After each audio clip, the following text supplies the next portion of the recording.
পুরুষ কিসে আটকায়? কেউ বলে রূপে, কেউ বলে গুণে, আবার কেউ বলে রূপবতী চাইতে ভাগ্যবতী হওয়া জরুরি। আবার কখনো কখনো তো এটাও শোনা যায় যে পুরুষ মায়ায় আটকায়। আসলে পুরুষ আটকায় কিসে? এক দেশের এক রাজা ছিল।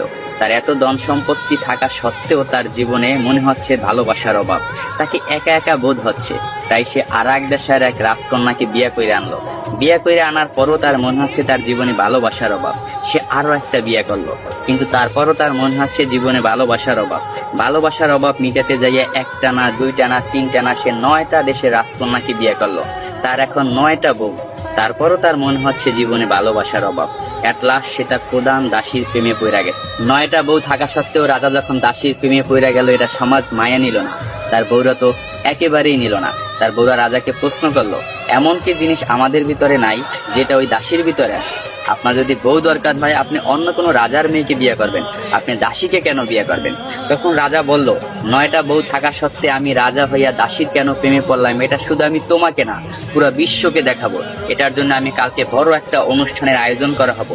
ওই অনুষ্ঠানে আমি প্রমাণ করাই দেব আমি রাজা হইয়া কেন দাসীর প্রেমে পড়লাম।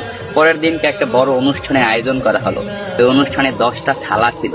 10টা থালা 10 রকমের সম্পদ দিয়ে ভরপুর ছিল।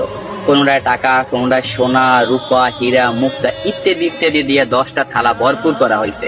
10টা থালা ভরপুর করার পর রাজা সবাইকে বলল, এই 10টা থালায় 10 রকমের সম্পদ আছে। আমার 9 জন বউ এবং আমি যাকে ভালোবাসি আমার দাসী, এই টোটাল 10 জন, যে যে থালাটা ধরতে পারবে সেই থালার সম্পদ তার। এই কথা শোনার সাথে সাথে তার যে 9টা বউ ছিল দৌড়াইয়া যাইয়া এক একজনে এক একটা থালা ধরলো, কিন্তু তার যে দাসী সে দাঁড়াই ছিল, সে কোনো প্রকার থালা ধরলো না। তখন রাজা প্রশ্ন করলো তার দাসীকে, কি হলো, তুমি সম্পদ কেন ধরলা না? আমি তো বইলাই দিছিলাম যে যে যে থালা ধরতে পারবে সেই থালার সম্পদ তার। তখন দাসী বলল, কে বললো আমি ধরি নাই? আমি তো আমার সম্পদ ধরেই দাঁড়াই রয়েছি। রাজামশাই, আপনি ভালো করে তাকাই দেখেন, আপনার জামা আমার হাতে ধরা। আমি আপনার জামা দইরা বইছি। আমার কোনো ধন সম্পদ চাই না, আমি আপনাকে চাই। আমি যদি আপনাকে পাই, এরকম ধন সম্পদের আমার অভাব হবে না। আমি কিছুই চাই না, শুধু আপনাকেই চাই। আমি তাই আপনার জামা দইরা দাঁড়াই রেছি। তখন রাজা অস্ত হাসিতে হাইসা পড়লো এবং সবাইকে বলল, দেখো রাজদরবার বাসীরা, তোমরা সবাই দেখো, রাজার 9টা বউ থাকা সত্ত্বেও রাজা কেন দাসীর প্রেমে পড়ছিল। আসলে পুরুষ কখনো টাকা, পয়সা, রূপ, যৌবনের মায়ায় পড়ে না। পুরুষ আটকে যায় নিঃস্বার্থ ভালোবাসা।